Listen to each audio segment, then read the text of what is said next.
कई ऐसे mutual fund investor हैं जो शुरुआती दौर में यहाँ पे अभी हैं। इट मीन्स कि अभी इन्वेस्टमेंट 6 महीने पहले, 2 महीने पहले, 3 महीने पहले स्टार्ट किए। अब जो नए इन्वेस्टर हैं, जी हाँ, यहाँ पे उनका विश्वास पिछले 6 महीने में काफ़ी कम देखने को मिला है। जो भी काफ़ी शॉर्ट ड्यूरेशन में यहाँ पे इन्वेस्टर जुड़े हैं, जो SIP कर रहे हैं, जो यहाँ पे लमसम किए हैं, जी हाँ, उनका विश्वास थोड़ा सा म्यूचुअल फंड पे डगमगाया है। क्यों? म्यूचुअल फंड इन्वेस्टर, जो नए इन्वेस्टर हैं, वो डरे हुए हैं।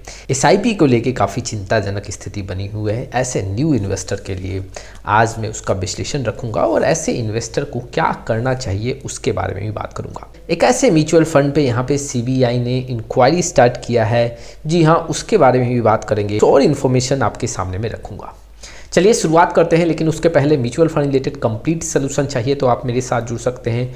जी हाँ, डिस्क्रिप्शन बॉक्स में जाके पूरा डिटेल चेक करें और डिटेल के बेसिस पे व्हाट्सअप नंबर के थ्रू आप मेरे साथ जुड़ सकते हैं। 6 महीने का अगर मैं मार्केट का स्थिति देखूं तो निराशाजनक यहाँ पे स्थिति देखने को मिला है। पिछले 6 महीने में निफ्टी 50 ने करीबन 0.027% का रिटर्न दिया। इट मीन्स कि यहाँ पे कुछ भी रिटर्न बनता हुआ देखने को नहीं मिला। निफ्टी बैंक यहाँ पे नुकसान में देखने को मिला है।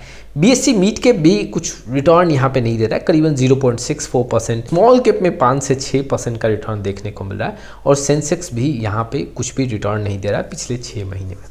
तो पिछले 6 महीने में लार्ज कैप, मिड कैप और स्मॉल कैप में मामूली सा रिटर्न देखने को मिला है। अब इसके चलते जो लोग यहाँ पे, स्पेशली जो नए इन्वेस्टर हैं, जो पिछले 6 महीने, 2 महीने, 3 महीने से यहाँ पे SIP स्टार्ट किए या लमसम किए हैं, उनको यहाँ पे पैसा बनता हुआ देखने को नहीं मिल रहा है।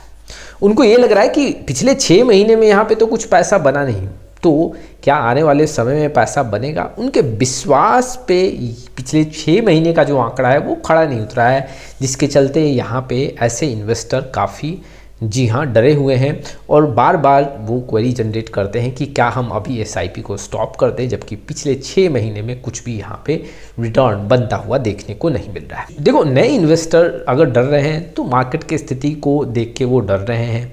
बहुत बड़ा एक्सपीरियंस नहीं है, जो भी तजुर्बा है, 6 महीने का एक्सपीरियंस है, 3 महीने का एक्सपीरियंस है, और उस 3 महीने 6 महीने के एक्सपीरियंस में ही वो एग्जैक्टली अपने म्यूचुअल फंड से यहाँ पे एग्जिट करना चाहते हैं। जी हाँ, उनके सामने जितना एक्सपीरियंस है उसके अकॉर्डिंग वो डिसीजन ले रहे हैं। देखो, ऐसे इन्वेस्टर को मैं एडवाइस करना चाहता हूँ। देखो, कई बार मार्केट आपको काफ़ी कम मूवमेंट देता है, कई बार मार्केट स्लो देखने को मिलेगा, 3 महीने 6 महीने में गिरावट ही देखने को मिलेगा। आपको तैयारी करके रखना है, लंबे समय में ही पैसा बनेगा। 6 महीने के आंकड़ों पे डिसीजन नहीं लेना चाहिए। जैसे देखो, कोई भी जर्नी आप स्टार्ट करते हो, मान लो मैं एग्जांपल देता हूँ, बाई ट्रेन अगर आप दिल्ली से कलकत्ता जाओगे तो कई ऐसे स्टॉपेज आपको देखने को मिलेगा। आपके सामने कई ऐसे स्टॉपेज भी देखने को मिलेंगे, जी हाँ, जो निर्धारित नहीं है। वहाँ पे रुकना ऑलरेडी डिसाइड नहीं है, लेकिन कुछ टेक्निकल रीजन के चलते सिग्नल रेड है, वहाँ से ट्रेन आगे नहीं जाती है, तो फिर भी कहीं ट्रेन को रुकना ही पड़ता है। वैसे ही जब आप जर्नी करने के लिए अपना म्यूचुअल फंड इन्वेस्टमेंट स्टार्ट करते हो तो कई बार आपका वहाँ पे रुकना निर्धारित नहीं होता है। मार्केट के सिचुएशन के अकॉर्डिंग आपको रिटर्न बनता हुआ देखने को मिलता है। कई बार आपको ऐसा भी देखने को मिलता है कि 2 साल हो गए, काफ़ी कम रिटर्न हुआ, लेकिन जैसे ही तीसरा साल आया वो 2 साल का मेकअप कर दिया और ओवरऑल 3 साल का रिटर्न काफ़ी स्ट्रांग हो गया। ऐसे इन्वेस्टर को घबराना नहीं चाहिए, अपने SIP को नहीं रोकना चाहिए, और लमसम अगर आपने किया है तो एग्जैक्टली लमसम को कंटिन्यू करो। 1 साल 6 महीने के आंकड़ों के बेसिस पे कोई डिसीजन नहीं लेना चाहिए। लंबा समय दो, 3 साल 5 साल का समय दो, तब जाके आपको रिजल्ट बनता हुआ देखने को मिलेगा। देखो, जो पुराने यहाँ पे इन्वेस्टर्स हैं, जी हाँ, जिन्होंने 5 साल 7 साल समय दिया है, अब उनके पास 2020 का एक्सपीरियंस है, उनके पास 2022 का एक्सपीरियंस है। 2022 में भी मार्केट स्लो हो गया था, तो वो जानते हैं मार्केट का स्थिति क्या होता है और उनके पोर्टफोलियो में अप्स एंड डाउन्स कई बार उन्होंने देखा है, तो वो अच्छे से इस बात को समझते हैं और वो अपने इन्वेस्टमेंट को कंटिन्यू रखते हैं। लेकिन जब नए इन्वेस्टर की बात होती है तो उनके पास कुछ वैसा एक्सपीरियंस नहीं है जिसके चलते वो एक अच्छा डिसीजन ले सके। तो वैसे इन्वेस्टर को मैं बताऊंगा, आपको एकदम नहीं डरना है, आप बने रहें, इन्वेस्टमेंट को कंटिन्यू करें। मैं आपको विश्वास दिलाता हूँ कि आने वाले समय में आपका प्रॉफिट अच्छा होगा और रिटर्न भी अच्छा देखने को मिलेगा। चलिए अब अगले इन्फॉर्मेशन की तरफ बढ़ते हैं। देखो, एक म्यूचुअल फंड के खिलाफ जांच शुरू हुआ है, जी हाँ, CBI के साइड से।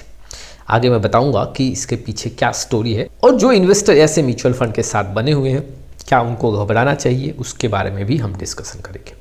देखो, निप्पॉन इंडिया म्यूचुअल फंड के खिलाफ यहाँ पे सीबीआई ने कुछ जांच शुरू किया है।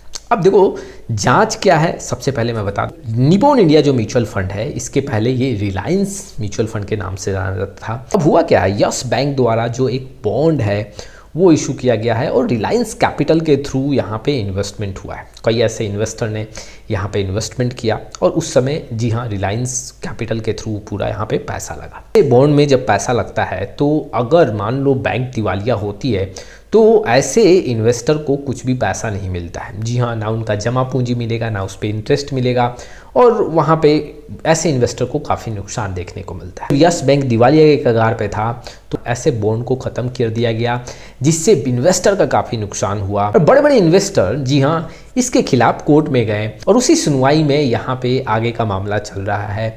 जी हाँ, सीबीआई यहाँ पे जाँच कर रही है और सीबीआई ने जी हाँ उस समय जो इन्वेस्टमेंट हुआ था उसका सारा लेखा जोखा निप्पॉन इंडिया म्यूचुअल फंड से यहाँ पे मांगा है कि एग्जैक्टली आप पूरा डेटा शेयर करें। अब निप्पॉन इंडिया म्यूचुअल फंड के साइट से यहाँ पे ये पूरा डेटा शेयर किया जा रहा है। लेकिन अब ऐसे में जो म्यूचुअल फंड इन्वेस्टर जी हाँ निप्पॉन इंडिया म्यूचुअल फंड के साथ जुड़े हुए हैं, उनको घबराना नहीं चाहिए। ये बहुत पहले की बात है। अगर कुछ डिसाइड होता भी है या फिर कुछ निकलता भी है तो ये निप्पॉन इंडिया म्यूचुअल फंड गलती नहीं होगा।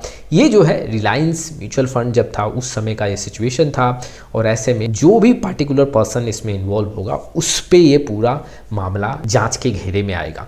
फिलहाल देखो, मैं बता दूं, कोई भी ऐसे इन्वेस्टर जो ऐसे म्यूचुअल फंड के साथ जुड़े हुए हैं उनको घबराना नहीं चाहिए। ये एक जांच का प्रक्रिया है और इस पे कोई भी आरोप निप्पॉन इंडिया म्यूचुअल फंड पे नहीं लग रहा है। चलिए अब अगले इन्फॉर्मेशन की तरफ बढ़ते हैं। देखो, HDFC जो टॉप 100 फंड है, यहाँ पे इसका नाम अब चेंज किया जा रहा है। अब ये HDFC large cap mutual fund होगा।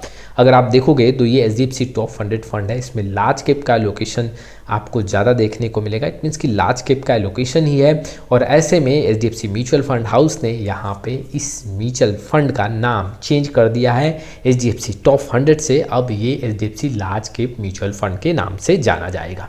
तो ये कुछ इन्फॉर्मेशन थे जो इन्वेस्टर के लिए काफ़ी इंपॉर्टेंट थे। आप में से बहुत ऐसे इन्वेस्टर हैं जिनके पास म्यूचुअल फंड पोर्टफोलियो को लेके, यहाँ पे रिव्यू को लेके, डिज़ाइन को लेके बहुत सारी क्वेरी है। जी हाँ, डिस्क्रिप्शन बॉक्स में जाके पूरा डिटेल चेक करें और डिटेल के बेसिस पे व्हाट्सअप नंबर के थ्रू आप मेरे साथ जुड़ सकते हैं। आज के लिए बस इतना ही। आने वाले समय में बहुत सारी वीडियो के लेकर आऊँगा। तब तक के लिए जय हिंद, जय भारत।